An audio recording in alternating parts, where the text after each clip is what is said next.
Good morning out there in streaming land. Thank you for joining us. You are tuned in to the TED Manila Information Show, or TMI show for short, because we do bring you way too much information. I am the M of the TMI, Manila Chan. That over there's the T, the Where's TED the Ball. I? Who's the I? It's the info. There is no I in TMI. Well, actually, there is. Well, that's very confusing. But it is a lot of information, and we might confuse you with the plethora of information we provide, because sometimes it's not attached to anything and we're just giving you information on stuff you never asked for. We're live Monday through Friday at 10 a.m. Eastern time, so please be sure to like and follow this show. Today's main topic, we'll be talking with an immigration attorney, my friend Allen Orr, a longtime guest if you've watched any of my shows on RT. And he's literally an expert in this field. So we'll ask him stuff like, oh, I don't know, are immigrants, whatever, if they have papers or not, are they afforded constitutional first right amendments to speech? Stuff like that. Like, or can you deport American citizens?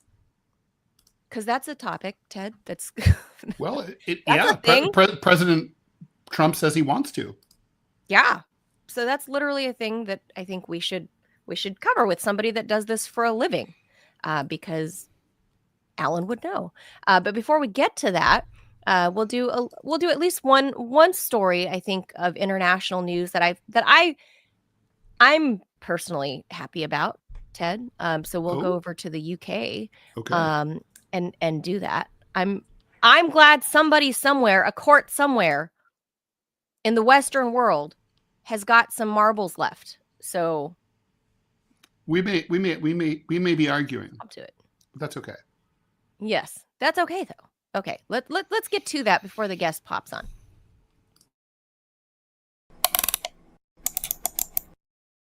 Okay, the Supreme Court in the UK has ruled that trans women do not fall within the legal definition of women under the country's equality laws. The new judgment, which said that the we have a legal... soundbite. Oh, We have a right, soundbite. good So point. we'll hear from the judge. All right, let's hear We'll hear it. from the judge. Let's add him to the stage there.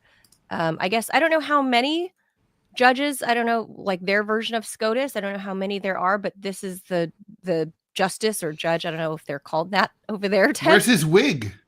I know. I thought they'd be in the formal, powdered wigs and robes, but Ted, they look like normal people in suits and ties. It's Albeit slightly pinched. What? He has a pinched face. That guy. Pinched face? Yeah, you've heard that expression. He has a pinched face. Yeah, little kind of It's sort of like. He's kind of like a Who from Whoville.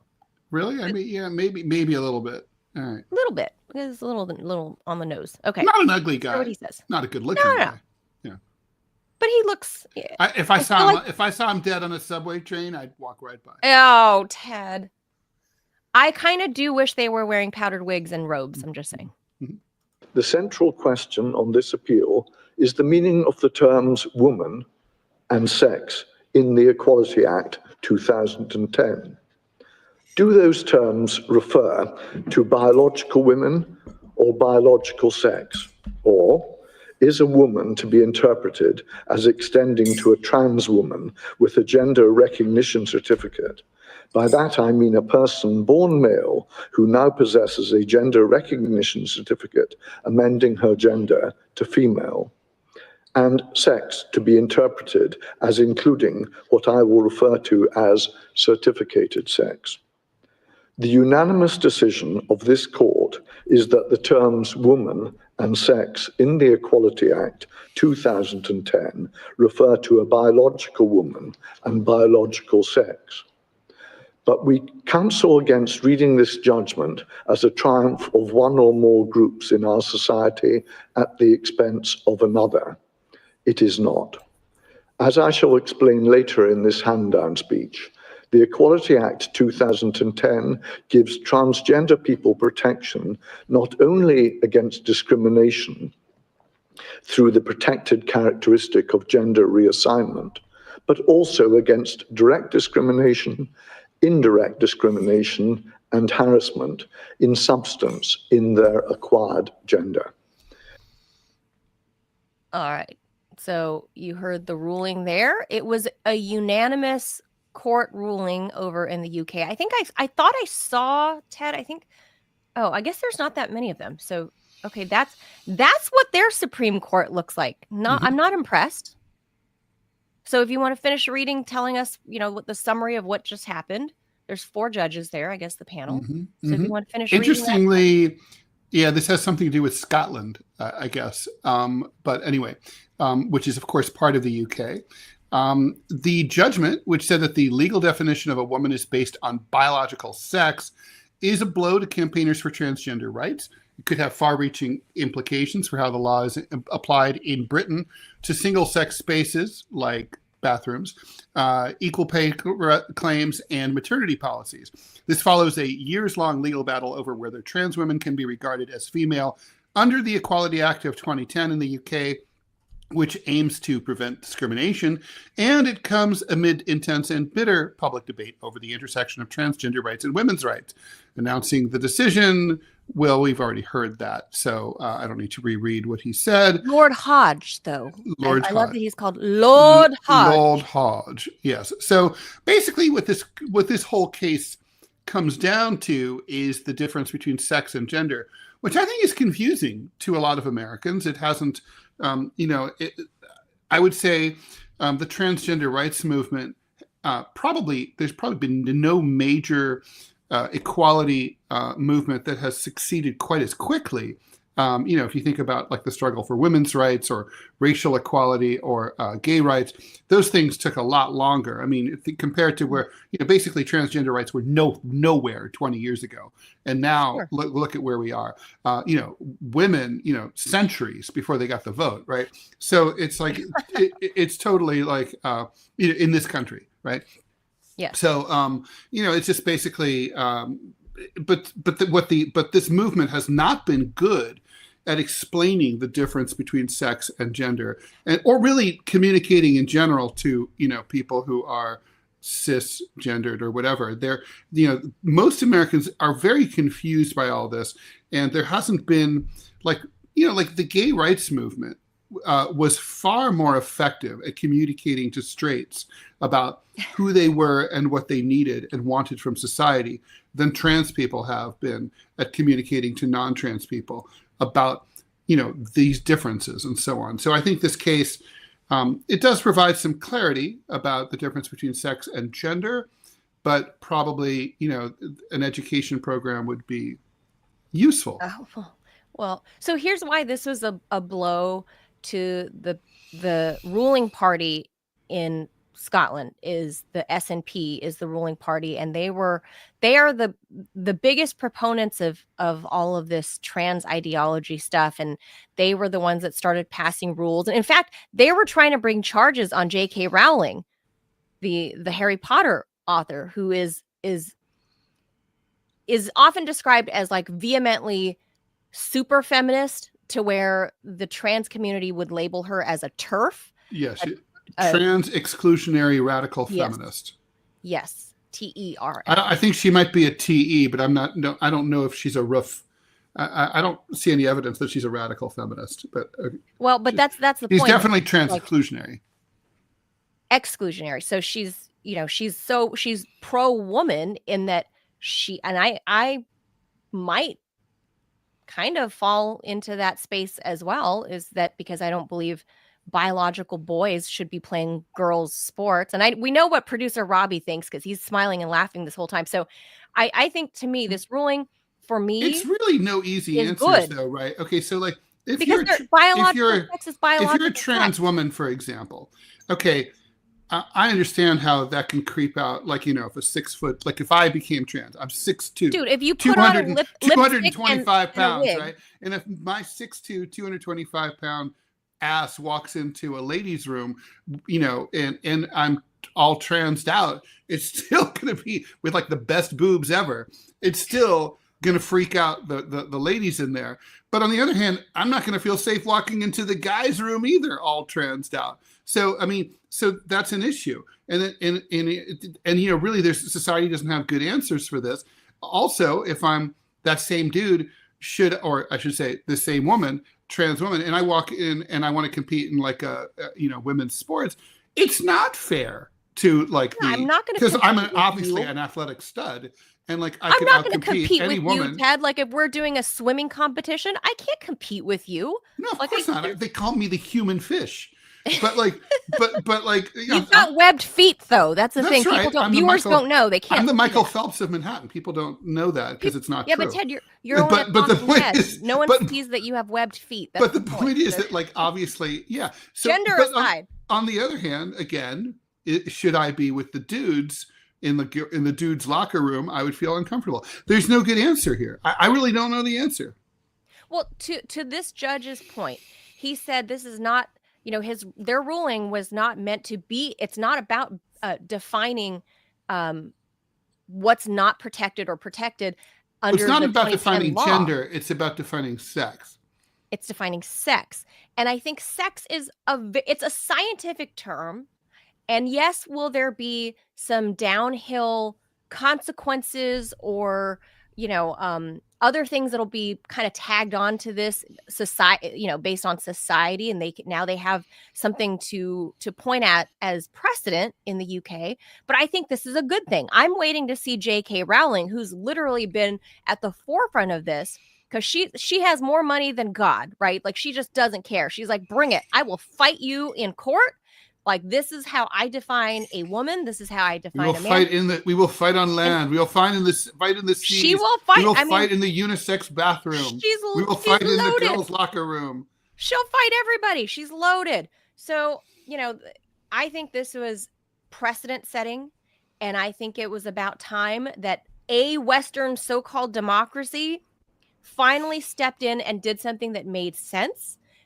Because as it's now shown, because it's okay to show it now that Trump's in power here, the majority of Americans, and by majority, I mean a slim majority of I don't know, 55 or 60% or something, but still a majority of Americans believe boys should not play in girls' sports, and girls are born But we're not with talking about certain boys set of playing in parts. girls' sports. We're talking about trans women But playing this is and that's where the in girls' downhill sports. consequences That's are. what we're talking about. That's the downhill consequence.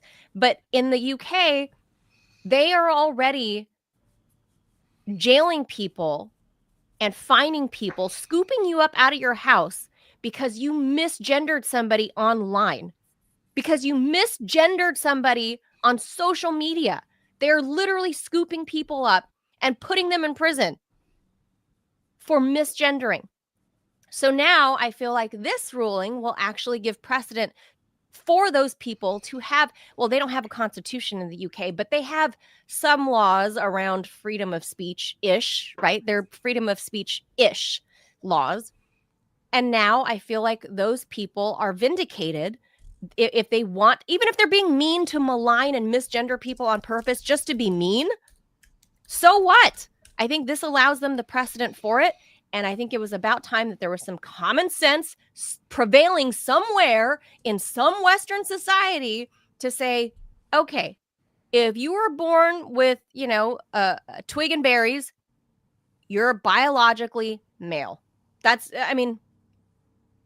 Like one what else? little correction I just want to say. There is not the same kind of constitution that we have, but they do have a constitution. They have a Bill of Rights that was passed in 1869. Well, they did, and they have a central core group of laws that are considered their constitution when everything's put together, and that the Supreme Court looks at when they're considering the constitutionality of a Robbie's law. champing at the bit, and I know you say chomping at the bit. I'll let Robbie in here for just a second before the guest pops on. Robbie, yes. Ted, you're completely off the reservation, brother. I mean, you're talking about, if you get all dolled up, put on some lipstick, throw on a wig, you ain't got a place to go. Dude, let me tell you where you can go. You have a schlong. You go to the men's room. You stand to pee. I mean, there is no middle ground here. I do. You're a dude. You can put on a dress, and you can go and cosplay that you're some chick all you want. It does not change the fact that you are a guy. There is no such thing as a trans woman. What if I do the hormones? Because that does change you. It changes your personality, your voice, and so on. What if I get the operation? Yeah. So I get my wee like lobbed off, and it turns into a vag. Then that means that you're a dude who chopped off your dick. Sorry. So you're saying that trans is fake. It doesn't really exist. It's cosplaying. Yes. You're biologically You're saying it's bullshit. Yes. So what? So this is where. Hold on. Let me just say this. We're going to say because y'all got to put me back into producer land before the guest goes up, because I'm going to blow the whole damn show up. Okay, so let me just get this out real quick. You're not. Yeah, we're not. Don't loosen the hounds. Yeah, no. I mean, for 7,000 years of human history, it's been relatively. You can say for the majority of that time, that sex and gender have been the same. There's not really been any kind of differentiation between that until about 5 minutes ago. True. So how about we just keep the totality of human history? And last thing I'm going to say on this: if you cannot accept yourself, then why the dusty hell should I accept you whenever you tell me that what you want to be? Whenever you can't accept what the hell you even are when you popped out of your mama's. When you popped out of your mama, that's a you problem. I'll answer that question, because what they would say is, by transitioning, I now have become myself, and now I am myself. So please accept my new real self. Your mental illness is not my problem. Sorry. And by the way, Robbie. I know he was dying to get that out. Of human history argument that falls apart when you consider that slavery was part of human history for 99% of human history. Yeah, and it still is. Go but to that's Libya. Not a biological thing. You can buy yourself a brand spanking new African right now in Libya. That's true. Ooh. That is not. I've always wanted my own slave. That is not wrong either. Okay, it's like someone to clean out Clovis's litter box. Oh my God. Okay, I'm gonna go wait for the guest comes, because I will blow this whole damn show up. Bye. Okay. Bye. Thank you. All right. So so I'm maybe not as extreme as Robbie, but to your question, Ted, about about what should the trans woman do or the trans if you man got do? it. Well, for example, if you got it Where do chopped they off fit? or whatever, Mhm. if you got it chopped off or whatever, that's where the downstream consequences of this UK ruling is.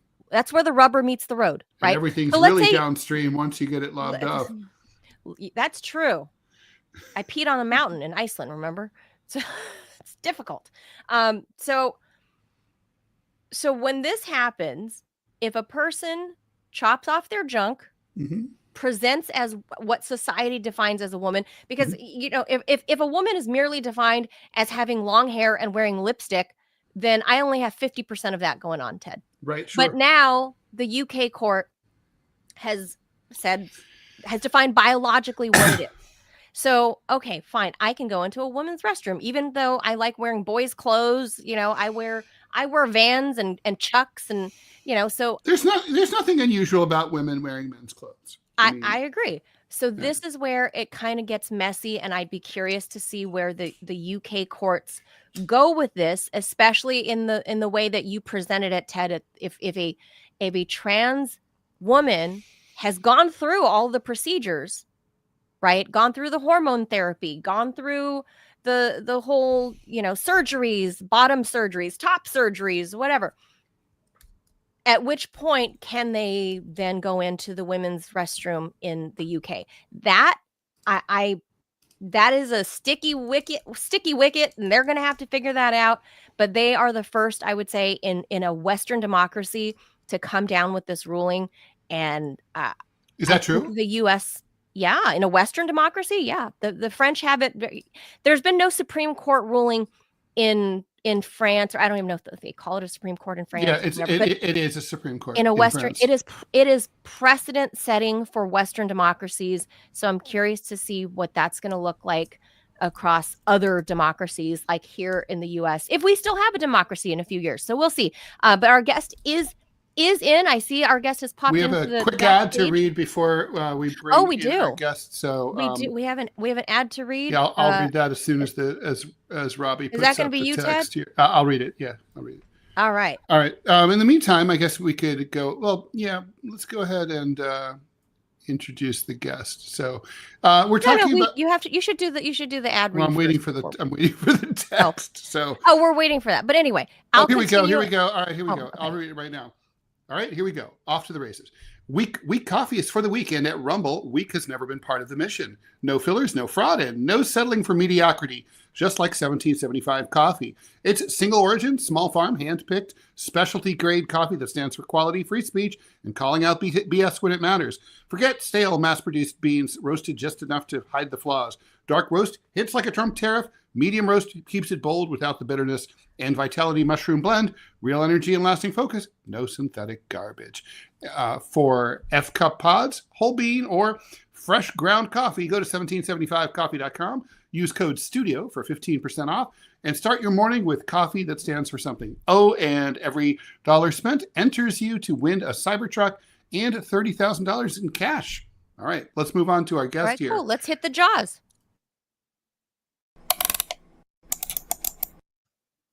Let's just go ahead and introduce our guest, and we can get into straight into the conversation.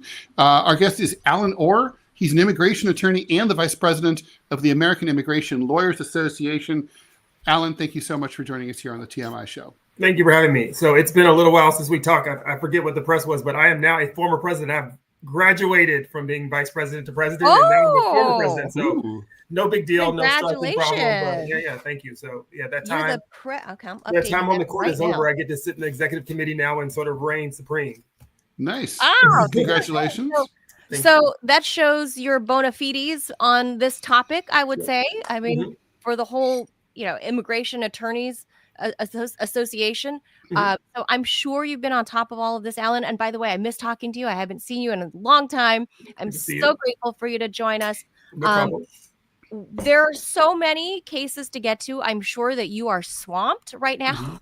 It's just madness happening across the United States. But can we clear up one thing first? Like let's just put a baseline out there. Do immigrants, whether they have papers or not, do immigrants, whatever their status may be, are immigrants afforded First Amendment constitutional rights of free speech? So, yes, I mean, that's what the challenge is right now. The courts, or the administration, is trying to redefine what those rights are, and that will be decided in court. And hopefully the Constitution will stand.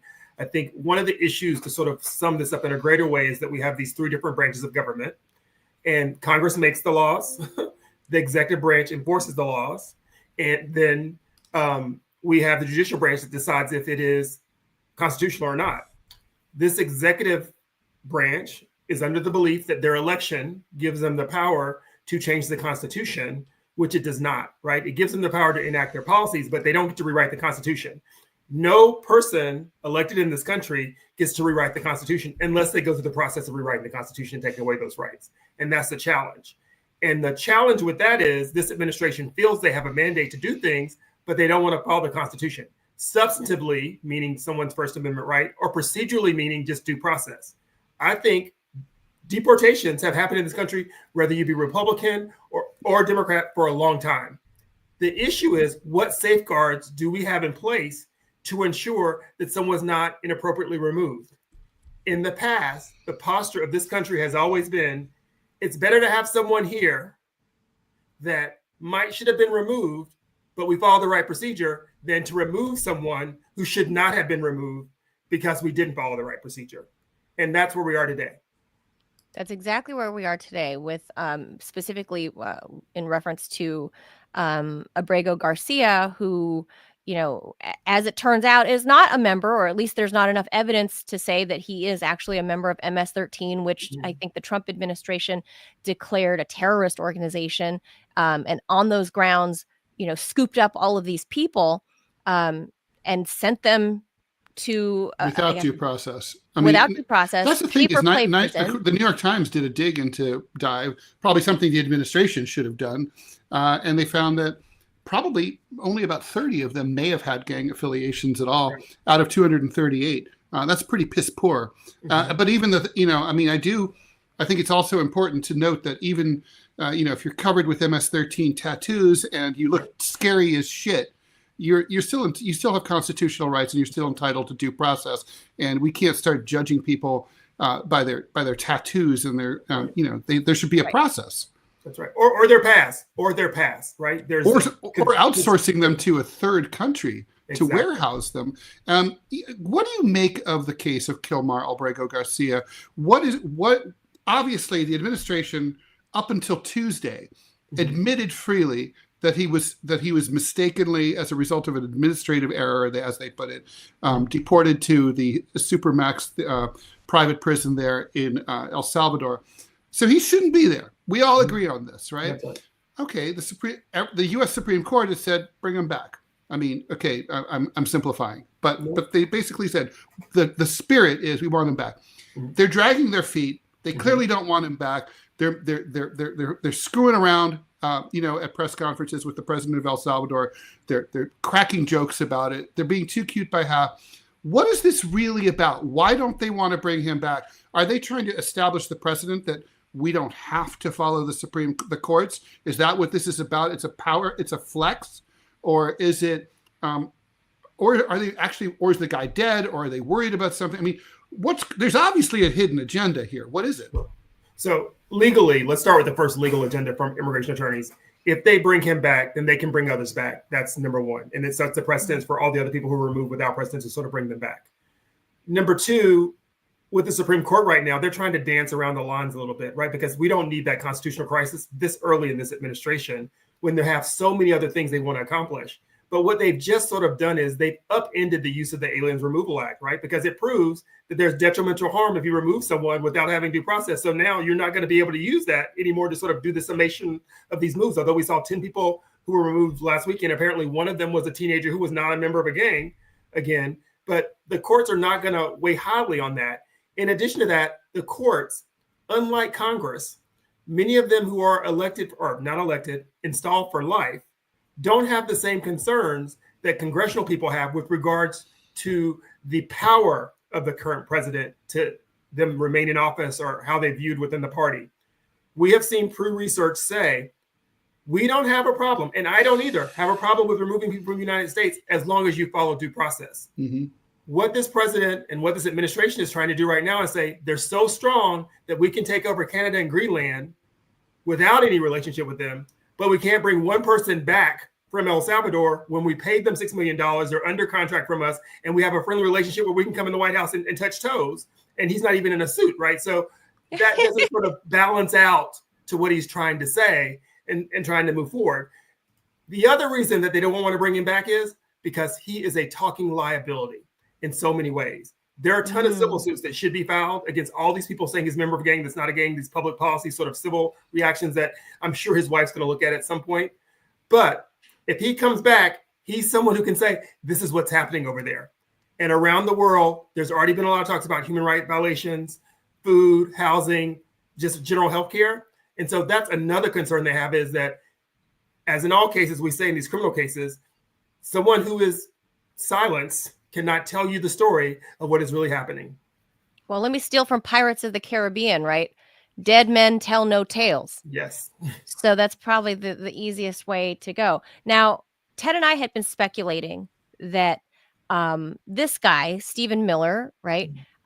He's the deputy chief of staff. We suspect that this immigration stuff, this sounds very Stephen Miller-esque, and he's probably the one, orchestrating all of this behind the scenes.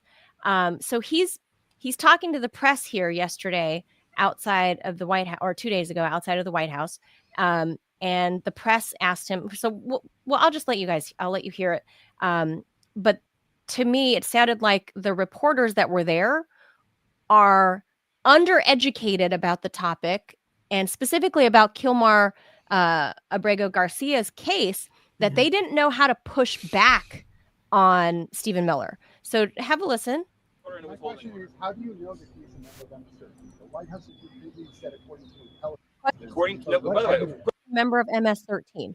And then here's how he replies. with our government and his government. In other words, his government has confirmed based on their own intelligence that he's a member of MS-13. First of all, do you dispute that he's an illegal alien? What's that? Do you dispute that he's an illegal alien? No. Okay. And do you dispute that as an illegal alien, we have the right to deport him? He's going through the he went through the legal process. So I want to be very. What I'm getting from this conversation, which is educational for me, is that not one person in the media knows the difference between a deportation order and a withholding order. Is that a fair statement? You're learning about this all for the first time right now? I guess so. Okay. So the deportation order means the judge has said he must be deported from the country. He has no right to remain here any longer. He must be removed from the country. So his only options are to be deported to his home country or another country. That's it. There's no other option. He doesn't get to stay here. He doesn't get to live here. He has no future here. He has no right to be here. He's an illegal alien. So when you keep saying return, because you've been spun up by the open borders advocates, you all seem to be operating under the illusion that he would be able to come to the United States and just continue to live here illegally. That's not an option available to him. Well, okay. So first, he lied. Say that the reporter didn't know how to push back, but the point is, Abrego Garcia went through the TPS program and was technically because of that, technically had papers. He was allowed to be here. And his wife is an American citizen, and he has American children, U.S.-born children. And obviously he's not the only. Quite to the contrary of what Miller says, right? Right. A judge has ordered that he remain here. The order that he cannot be removed to El Salvador specifically. So in the withholding, he can be removed to that country specifically. So I think there's a lot. So Stephen Miller, this is a Stephen Miller specialty. Anything before the 1950s that's enacted in immigration, such as this Alien Removals Act, child separation, all those things are who he is. And that's, he's spent years trying to think about these things. But what he is not an attorney. He's not an immigration expert, right, in any capacity. He's not running DHS, right? So those things sort of speak to you as to why he's where he is. He's also not the chief advisor, right? Susan Weil is, who worked for Jack Kemp, who I'm a little bit disappointed in because she also worked for Ronald Reagan, and this wasn't Reagan's view of immigrants. But anyway, that being a side point, in this case, in 2019, when we had a President Trump, Mr. Garcia went through the immigration process in the immigration system. The immigration courts are part of the Department of Justice. ICE is part of the Department of Justice. They all are within it. It's an administrative hearing. It's an administrative court. In 2019, the Trump administration, because he was president, through his Department of Justice, through an immigration judge, said, listen, okay, we're not going to settle these facts about MS-13, but we're not going to remove you because we know if we remove you to that country, you have a serious problem that you may die in that country. And that's not what we do, which is our contract against torture, right? And then they let him exist in this country. He had a work authorization. He had children. He was living his life, right? And then they decide sometime later to remove him. There is a procedure for removing somebody who has withholding of removal. It requires due process and a current crime. That does not exist. They did not follow the process. So that's the part that Stephen Miller left out. And even if an immigration court decides to remove you, you still can appeal to a federal court. So an immigration court is not the last word. They're the last word on immigration. They're not the last word on the Constitution and someone's right to. This is like the Mahmoud Khalil case, right? Exactly. Where the immigration judge in Louisiana ruled against him, but he currently has an appeal pending in New Jersey, right, in federal court. That's right, about his constitutional rights. Right. And we should not have expected that immigration judge. We could have expected, hopefully, but the judge did what the judge needed to do to remain in Department of Justice, because when this administration moved in, the very first thing they started doing was what? Firing immigration judges, firing the top immigration officials. So that's sort of, when you start seeing that sort of firing process across the board, specifically with judges, it sort of speaks to the nature, and saying that they are, idealists, speaks to the nature of you're trying to undermine our system. We have undermined so far Congress because we don't see Republicans being this. I mean, there used to be, I was once a Republican, and you don't even see the division of the Republican Party anymore with regards to the budget spending, with regards to local rules, with regards to the foundation of the Republican Party. It seems that the mandate now is the federal government controls local government, and that's it. The Republican Party I was a member of would never say to a local jurisdiction, you need to do X and Y because we think you need to do it. They would say, you're the people, you decide what goes best for you. Don't ask us for the tax dollars, you carry it out in your own way. That would be that sort of sense to me. Congress has been ineffective in passing immigration law for the last 20 years, and they're ineffective in this moment. The only thing we have left is judiciary. And while judges are definitely appointed and selected in a political process, they all look at the same law, and they all have a variance of the same range of opinions when there's a little bit of variance based on the facts. But because I'm a lawyer, and I'm a member of the Supreme Court, I've never felt so challenged to say, now the courts are political. No one ever used to walk in a courtroom and say, who appointed this judge? No one ever had that concept before. They would look at the ruling and say, there's some good, there's some bad. In that instant case with that judge, Judge Schwartz, he had voted, he's the person who kept Trump's tax returns from being released, right, in one case. And now he's also the person who's looking to see if this person got their due process before they were moved to a detention facility. Addition to all of that, the cost, because that's something that I really used to enjoy about the Republican Party. It was not about wasteful spending of money.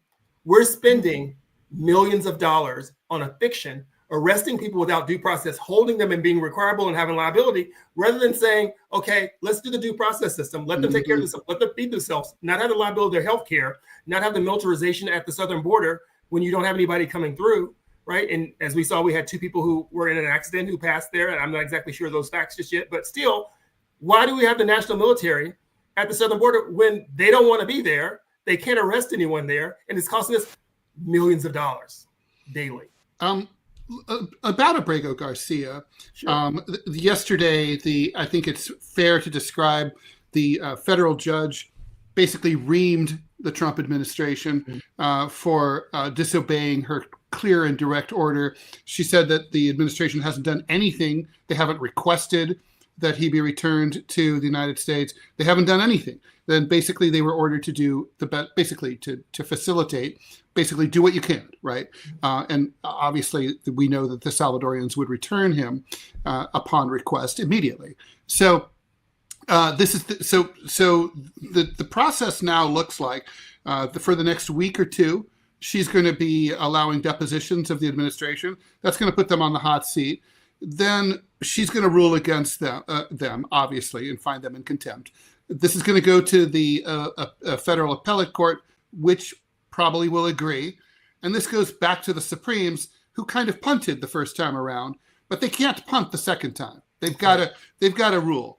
And basically, they're between a rock and a hard place. They've either got to do something that they don't like to do, which is to curb executive prerogatives, and they don't like to do that at all, or they're going to have to say they're going to have to tell Donald Trump and the DOJ what to do. with this about this guy and bring him and curb those powers. How do you think they're going to rule? So you might not have to go all the way past the contempt first, because I'm expecting at any moment there's going to be a filing saying that we don't have to do these dispositions because of national security. And they're going to ask the Supreme Court to grant that for the federal judge. So that may be the first battle to see whether the Supreme Court says, no, you do, and you should. And we were clear and we gave you a softball and you chose the opposite of what we said. And so now we're not going to turn against the courts, because if the Supreme Court turns against the federal court, they are undermining their own authority in that jurisdiction. And it is the demise of the court system in general, because then why even go to court? Who cares what the court says, right? And I think there are a lot of people, there are a lot of senators who may not say that in front of many of them are lawyers, may not say that in front of the camera, but behind the camera they will. That's why I'm a little bit disappointed in Pam Bondi, because when we talk about, Mr. Khalil's case, there were people who were in the courtroom, even Mr. Garcia's case, the lawyers from the Department of Justice, right? In the Garcia case, 2 of them were put on administrative leave, and yesterday one of them was fired because they were in the courtroom telling the truth, saying, my client didn't follow the rules, my client hasn't answered my own questions, and they work for the same government, right? So you see this confusion with even in the ICE removal attorneys sort of saying, this isn't how this process works, this is what we generally do, and because I'm a member of a bar, I can't walk into a courtroom and lie and say that we did something that we didn't do, or that I have the answers that I don't have. And Pam Bondi's response to that was, oh, they should have zealously represented the government. With what? There were no facts, right? There's no evidence. Right. And so all that stuff causes a confusion and an imbalance, and it makes the American people think, well, then what is justice here, right? And as we get ready to celebrate this country, which is a very young country, right? We're about to find out exactly how young we are, because I think, even in another arena in response to the tariffs, where the Chinese said, we've been around for thousands of years, you've been around 200 of them, let's see what works out, right? So I think, it is a challenge in a flex belt, but I hope politically, Susan Wiles or some of the more balanced people in the government says, this is not a line we need 100 days into this administration, because it will put you up for impeachment. And it will be hard for these people in the midterms to get reelected if they let a president get elected and redo the Constitution without following the guidelines that are in the Constitution. That right there undermines all of government. And then also, and I know this might be maybe something that's a little hot to talk about, and if you don't want to, I totally respect it. But I've got to be thinking that there's a possible, I feel like the administration is setting up possibility of violent confrontations between ICE and members of the community. These guys are, I'm a New Yorker. If I walk in the street and guys who are dressed randomly, wearing face masks, no badge, no uniform, no ID, no business card, in an unmarked car, try to bundle me up and throw me in there, and I'm going to resist, and I'm going to think that they're attacking me and they're going to kill me. And it's like, okay, so that hasn't happened yet, but there's already it's happened. It's happened. There's video of people right there, of interaction, of people being, accosted in the car, breaking in windows, things for people who are, let me ask this question, or let me propose this question to people who are listening. Is it the worst of the worst individuals who are going to a job, working some minimum wage job, have some kids, where they are, where to find them, they're in the streets? That to me doesn't seem like they're the worst of the worst. You're not seeing them pull people out of gang meetings or in gang activities. You're seeing them at the pizza shop arresting people. Dinner. You're seeing people walking down the street getting arrested. Or in this case, this woman, Tufts University PhD student. Yeah. Like, she was out to dinner. Yeah. So during Ramadan. So I think, and then you don't give her the medication that she needs. All these things are just liabilities that the government's going to be sued for later as they sort through them. But that confrontation already exists. This police Gestapo sort of talk is already there. I don't know if you saw the Marjorie Taylor Greene hearing where they were tasing people, right? That extremity and that level of discontent already exists within our government. And that's something that we're unable to move away from, because no longer has this nation had an election and then come back together for the sake of the people. We are in these camps don't fulfill the need of the American people, right? This is a division in which we eat ourselves up by constantly being in conflict, rather than saying, okay, what's the best plan for the American people? And then making a compromise on it. That's what Congress was to me as a young American, to say, okay, people have these different ideals. We'll take a little bit of this, a little bit of that. Let's try it and see what goes forward. Unfortunately, nobody did anything on immigration. it has been a winning button for the Trump administration twice. And I think this is important to say. There was a President Trump before. What did he do on immigration? He didn't remove a lot of people. He didn't do these extremities before. So he has been president before. He did not get an immigration bill passed when he said he was going to get an immigration bill passed. He comes in again. He still doesn't have an immigration bill passed. So any of these executive orders can be overturned by the next president that comes into office. So there's nothing lasting about it. So you're not fixing immigration. You're aggravating immigration. Mm-hmm. Yeah. I mean, would you say we're in a constitutional crisis because of this, Alan? So I think people see it that way. I think this is a growth. I mean, we've never had a leader like this, and like I said, we're 200 years in. But I will say, I have been informed of this wonderful story about President Nixon, and winning 54 states, being elected by this overwhelming majority, still didn't give him the right to go in and do whatever the hell he wanted to do. So our history presents to us evidence, and factually wise, that winning an election doesn't mean that you get to turn over the Constitution based on our history of this country. Well, Richard Nixon, for all of his many flaws, respected the system in the end, right? He was willing to bend things, but he wasn't willing to break things. Yeah, I mean, in New York, where, Mahmoud Khalil was arrested by these goons, we have a law that's signed by Kathy Hochul. And that requires law enforcement agencies to present ID before they apprehend anyone. How come ICE isn't required to follow that law in New York? I think they are. So we're seeing states generals figure out exactly what the next move is from some of the blue states with regards to suing the federal government, because that's also a match. Is it time to challenge the union, right? Because California has been ahead of that, sort of saying, should we be our own? Because we have the economics, the money comes from here. So I think people are thinking about the right procedure to do that, and in the right mechanism to do that. But I think in that case with Khalil, in front of his pregnant wife, they knew where he was living. They knew the time front. They said he was a student. He was a green card holder. All of these things to an ICE officer who works for the Department of Justice are known facilities to them, right? They could have asked him to come in. This is nothing but political theater. And I think that's the issue that people have right now, is that we're back to this weapons of mass destruction being somewhere where we scare people into action and we never show them anything. You just got to trust me. There's a boogeyman over there, and I'm saving you from that boogeyman, because these people aren't doing that. And factually to me is these people have been here for 10 to 20 years and none of them have a criminal record that you can just present to me and show to me today. And the only thing you say, specifically in Khalil's case, because I think this is super important about retroactivity of law, Khalil and all of those others were dealing with an issue in time in 2024 before there was a President Trump. President Trump came to office. He made his executive announcement, which sort of put forth what the law should be going forward.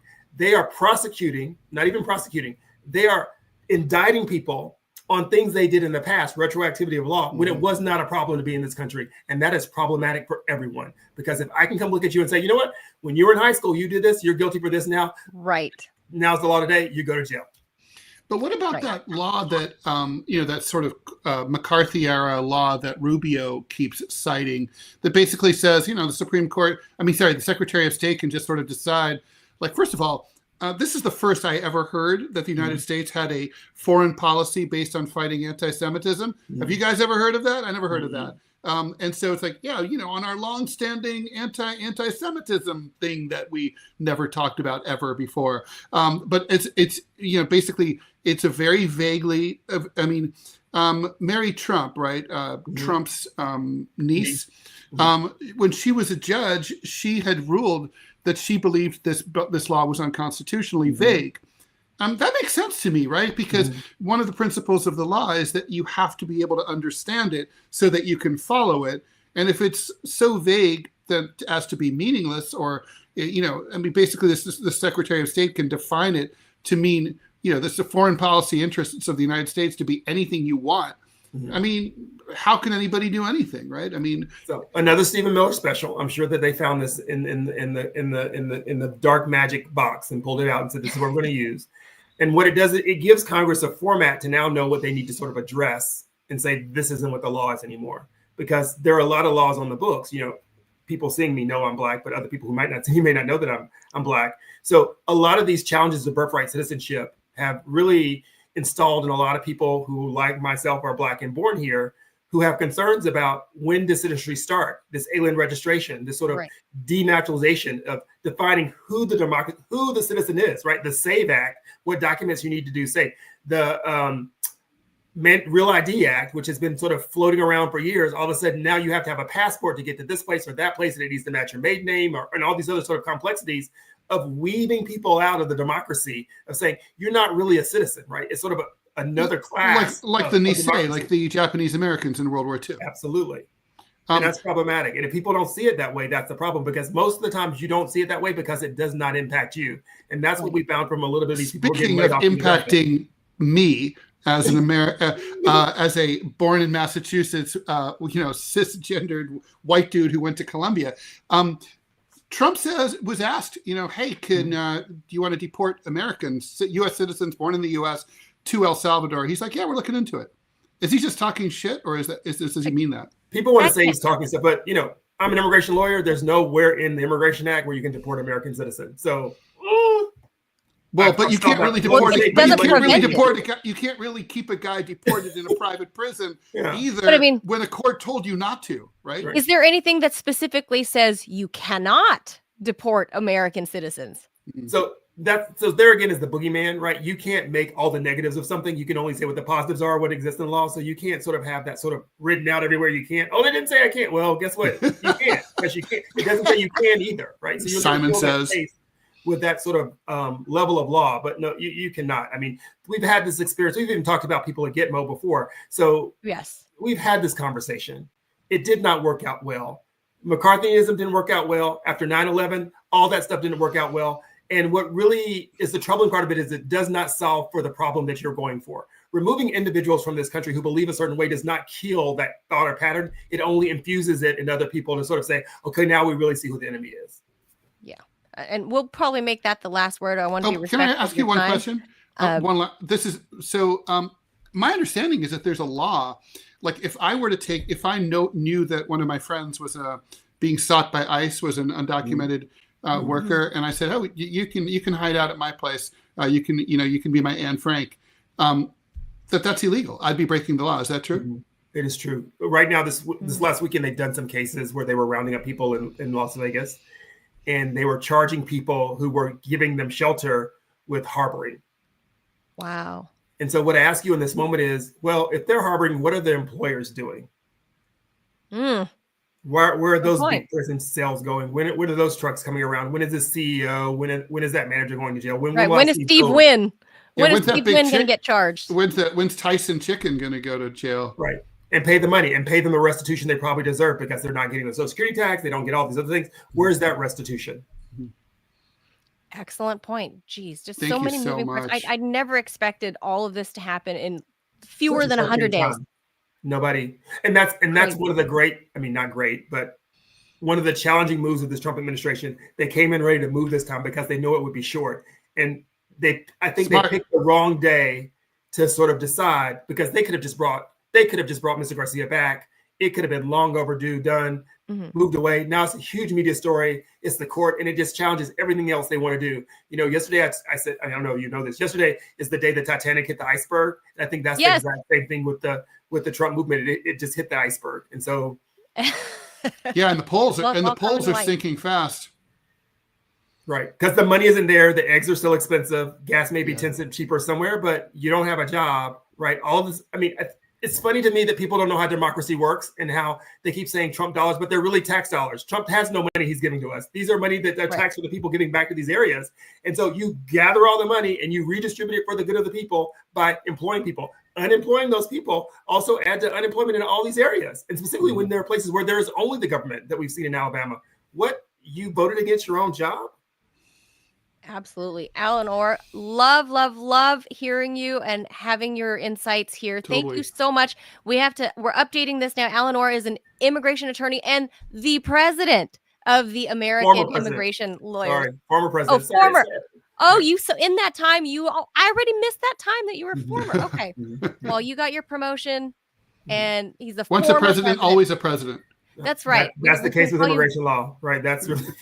We call you Mr. President. Allen Orr, thank you so much. Love having you. Hope you'll come back again soon. Thank you. I will. Thank you. Have a great day. Thank you. Allen is great. Obviously, he's super busy right now and very knowledgeable. Yeah, no, he's really, he helped. He answered a lot of questions that I had. Yeah, very, I mean, prescient topic, because, I do think we're going to need that level of civil disobedience, though. I mean, can you imagine if I did hundreds of thousands of Americans were to agree to take in their undocumented neighbors and were willing to subject themselves to arrest? This whole thing would fall apart. Or what if here, I'll go one step further, Ted. What if you didn't know? Like, for someone like me, I grew up in Los Angeles. Everybody's Latino. I don't go around asking my friends what their parents or their immigration status is. What if one of them asked me, if I still live back home, one of them asked me, like, hey, I need a place to crash for a while. I'm getting my life together or whatever. And I'm like, yeah, you can crash on my couch. I've got a spare room, sure. And now I'm complicit in harboring because I never asked for my friend's immigration status. Like, that's how slippery this slope is, right? I mean, you can accidentally. I don't think like failure to get the information exposes you legally. But if you know, let's say, you tell me, oh, by the way, Ted, I'm not really an American citizen, and I'm not really supposed to be. And it's okay. Actually, I can know that. I'm still not exposed. But if I say, don't worry, here, I'll send you some money. I'll give you, or you can stay at my place. Or if ICE comes by, hey, have you seen Manila? And I'm like, no, I don't know anything. I don't know any Manila. That's where I get exposed. Well, that's I think it's a slippery slope that if they can twist up stories on all of these certain individuals, and you know me, I'm not a fan of open borders, but I'm also for the due process that we have established in this country for at least for this particular topic, over 100 years, right? That we established that there is due process also for non-citizens, that it's applicable to them too, not just American citizens, especially after World War II with the Japanese internment camps. No, if you're a human being and you're walking around in the United States, you are entitled to due process and the Bill of Rights. If you're here in the United States. You can be a criminal. Doesn't matter. Right. You can be from overseas, no status whatsoever. Listen, Manila, we got a quick ad, so I'm just going to quick read through it. This sponsorship is from Rumble, one that's incredibly important to the survival of the company. When Rumble first started in 2013, they built the platform for the small creator. They didn't censor or have biases. They were fair and treated all creators equally. No one thought platforms would censor political conversation or censor opinions on COVID, but they did. Facebook admitted they fell to pressure from the Biden and Harris administration. Rumble did not. They held the line. They're attacked daily for giving us a voice to talk to you. They're attacked in corporate media. They're attacked by governments like France. They're attacked from brand advertisers who refuse to work with them. Corporate America is fighting to remove speech. Rumble is fighting to keep it. Rumble won't survive with brand advertisers. They don't get much of it. Watching our show on Rumble is the most they can ask from you. But if you really believe in this fight and you have the means, one major way you can help Rumble survive is by joining Rumble Premium. Join the community that believes in the First Amendment and believes in our human right to free speech. Rumble's offering $10 off with the promo code STUDIO when you purchase an annual subscription. Go to rumble.com/premium and use the promo code STUDIO. Like I said, if you have the means and believe in the cause, now is the time to join Rumble Premium. If you don't have the means, we're just happy if you watch us here on Rumble. All right, so we have one more story to go get to. Yeah, one more, a fun story, Ted, because yesterday was tax day, as we discussed. So let me go ahead and hit the jaws on that. Yay. Okay, here we go. Gen Z is reviving a job that has generally been deemed boring by millennials and boomers, and it's helping them to land six-figure careers straight out of college. As millions of baby boomer CPAs gear up for retirement, the accountancy industry is facing a talent shortage crisis. While it's been often called one of the most boring jobs headed down the path towards extinction, Gen Z is going after those big six-figure Benjamins and gaining experience by helping individuals file their taxes for free. The IRS is on Doge's chopping block. The extension of tax cuts is up in the air, and accountants are so fed up with the stress that they're leaving the industry in droves. I can verify that. Some 340,000 accountants have already left their calculators behind and quit over the last 5 years. Of course, that also includes the pandemic. And some estimates suggest that 75% who are left are expected to retire within the next decade. So for a field that is often considered the second most stereotypical boring job ever, the crisis couldn't get much worse, but Gen Z is coming to the rescue. Accounting is the science of the business world, according to Alana, third-year accounting and biohealth science major at Oregon State, who has helped dozens of families file their taxes this season as part of her school's volunteer income tax assistance program. One person was a goat farmer who only had a landline and no access to the web. Another was a young woman who was financially supporting her sister.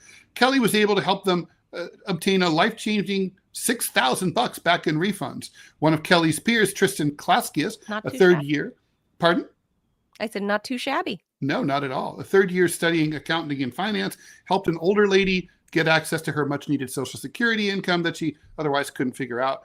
Kelly and Klaskias are just two examples of the Gen Zers who are increasingly viewing accounting not just as a monotonous chore, but as a way to transform lives. Their actions are already helping Americans save millions of bucks through free tax help through a partnership with the IRS and close to 24 universities.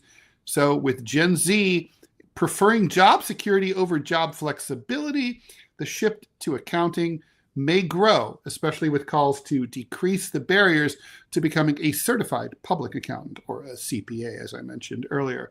I guess I'm skeptical for one reason, which is AI. AI is definitely making tax preparation much easier. I used Grok to help prepare my taxes this year. It was much faster than usual. So you can put in a lot of your basic information into any AI scheme, and it'll cough up. It'll tell you. It'll just help you prepare your taxes a lot more quickly and efficiently. So I'm just wondering if AI may put a lot of CPAs out of business, or if it'll just become a tool that CPAs can use to process taxes more effectively and efficiently. Well, look, Ted, we're eons away from the U.S. government actually having any meaningful reforms in the laws around our taxes and the rules. I mean, I don't think there's no hope. There's no hope in sight. No. I don't think that they're going to make any meaningful changes to the tax laws or tax codes while we're still alive. Maybe our children. I don't know. But that said, your son is a Gen Zer. And mine is an He's alpha. Not going into accountancy. That I promise you. So here's it would be what fine I find, with me, but he's not going to. This is like a generational thing that you and I love to discuss, right? So the Gen Zers are now out of college. Like they're many, believe it or not, right? Well, like they some are, of them. Some of them, many of them are already out of college. The front half of the Gen Zs, they're out of college. So we're seeing more Gen Zers graduating with accounting and CPAs and whatever than generations past. Certainly, there's one way good more thing than about, millennials. And this is a job you can do at home. A lot of people do. Right. Right. So, but the thing is, the key word there was job stability. Because as you and I know, a lot of people generationally, what you choose to do as a grown up, right? You're shaped by what's happening in society around you. And I remember having this conversation. I think we were off camera. I'm pretty sure we're off camera. We weren't live on air yet, but I had this conversation with Larry King many years ago before Showtime. And Larry was joking to me about, being the child of Jewish immigrants to the U.S., and growing up poor I think it was Brooklyn. He was a big Brooklyn Dodgers fan, followed them all the way to L.A., right? And he was talking about how his parents were trying to pressure him to study accounting. And he said that it was a cultural thing for the Jewish community, obviously in his era, because it's stable. It goes with you wherever, you can travel with it. If you have this degree, you have, this kind of education, you'll always have a job, Larry. This is what you need to study. And this is what they were telling little Larry back then. Of course, he didn't choose that route. Fortunately not. Right. And he became, the cultural icon that he now is, legendary Larry King. But he said this was based on him growing up in the Depression era, and money was a big taboo topic, and that somebody needed to manage things for people, and that it was a generational thing. So for his generation, somebody that's a bean counter, certified bean counter, was important for his generation, and specifically to Jewish, being the child of Jewish immigrants to the US, that this was a thing for them, stability, because they had so much instability for thousands of years, right? Being, moved around, booted from country to country, that for a lot of Jewish people, this was a cultural thing for them. It became a part of their culture. And that's why you see so many, he said, this is why you have so many Jews in banking, so many Jews in accounting. So it's not this nefarious thing that I know a lot of people like to say, the Jews control everything. Well, it's ironically a result of anti-Semitism, right? Because in the Middle Ages, Jews were often prohibited in Europe in banking not from banking, from lots of other jobs. And like from trades and crafts and stuff. So they were pushed into finance and money lending. And then ironically, nobody likes the person they owe money to. So that it basically, led to a lot of resentment, and it's part of the root of anti-Semitism. Yeah. So this, it's not some weird global conspiracy. This is the fun conversation that I was having off air with Larry King. If you're tuning in late, it wasn't some weird global conspiracy that somehow all the Jews control the money and whatever. It's been a multi-generational thing, and it has proven to be a solid choice if it's a cultural thing among Jews, right? To go into this field. It's obviously, with a lot of prominent Jewish Americans running big banks like Jamie Dimon at Chase, right? At JP Morgan. So I think the interesting thing with the Gen Zers that are different than the generation just before them is the millennials, who are like, oh, I'm gonna take big gap years and travel the world, or I don't love this job, so I'm not gonna do it. So famously, millennials are the snowflakes, right? Famously. And especially the young millennials, they're known as snowflakes. So now you have Gen Zers rebounding from that and, going, I'm going to pick something, I'm going to go into a field that is going to be around in some shape, form, or another, because the US laws, tax codes are not changing. I'm going to pick something stable that can travel with me. And I'm all for it. I'm not a numbers person. As soon as I see numbers, I'm like, I have a brain meltdown. So I'm so glad that that some Gen Zers are going to pick up my slack there, because this is not my thing. But to your point about AI, I'd be curious to see how much of a tool, like I'm going to be pissed. I'm paying, my Gen Z accountant 10 years from now, Ted, and all this idiot was doing was just using Grok. I'm going to be pretty pissed. I'm going to want my $500 back for doing my taxes. Yeah, I don't know. I mean, I'm very curious about it. I don't know that it's got the long-term job security that maybe people think, Yeah, but that's what they said about doctors, or at least your primary care physician, your PCP, about, with video calls coming in, like you're not going to need a doctor's office anymore. That's not the same. A lot of people prefer the in-person experience. I'm one of them. Look, it depends. Obviously, it depends on what's wrong with me. But there are definitely times where I'm like, I need someone to actually put their eyes on me to know what's going on. Can you check out this lump? Check out this lipoma back here. Look, I think this is a great move. I'm so happy to see that a younger generation is actually not all deciding, I want to be a rap superstar. I want to be a basketball player. I want to be what is this? Influencer. I'm so happy to hear this. I think influencers should be sent to that prison in El Salvador.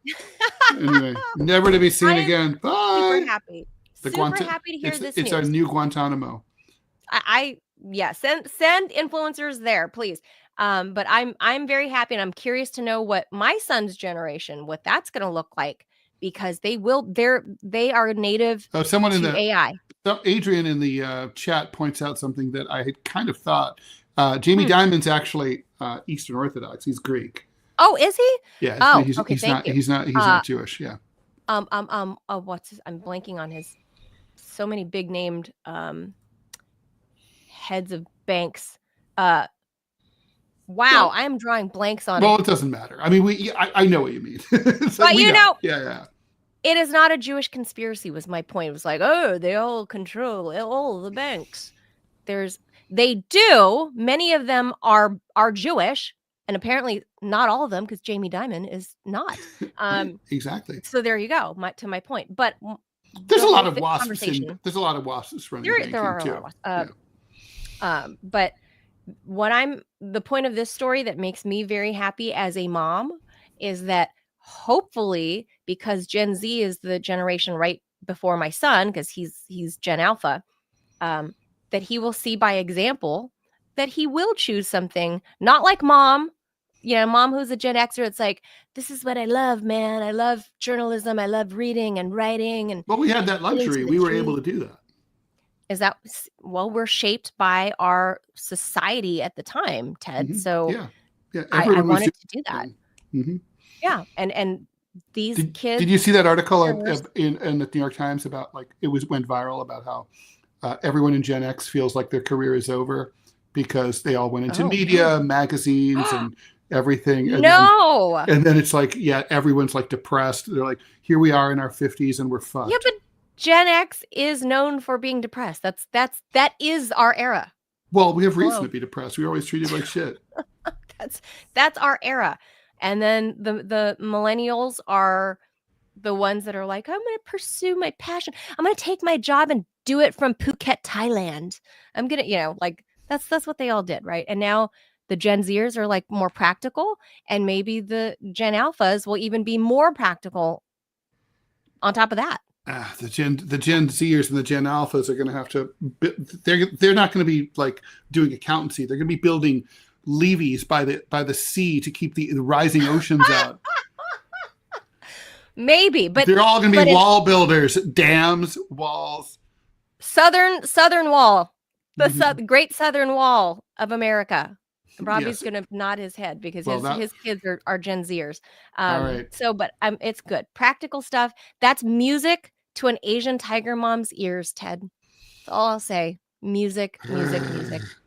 Love it. The Asian tiger mom is purring. All right, guys. That's going to do it for us. Thank you guys for tuning in. We'll be back again tomorrow. We do. We have Caleb Maupin scheduled. We're going to talk about Iran. And see if we're not going to get into we averted nuclear disaster, I think, with Russia, but maybe not necessarily with Iran. Maybe. I don't know. Oh, yeah, well, maybe. All right. So we'll talk about that tomorrow. Speaking of reasons to be depressed. All right. Well, hopefully that gets averted too, because, Trump is the most peace president of our time. Yes, he is. Don't you know? Of course. Don't you know, Ted? Peace-tastic. All right. He is the peaciest. All right, that's going to do it, guys. We'll see you tomorrow. Thank you for tuning in. Make sure you hit the like and subscribe button wherever you are consuming this content. Ted in Manila, Audi 5000. Deuces. Bye.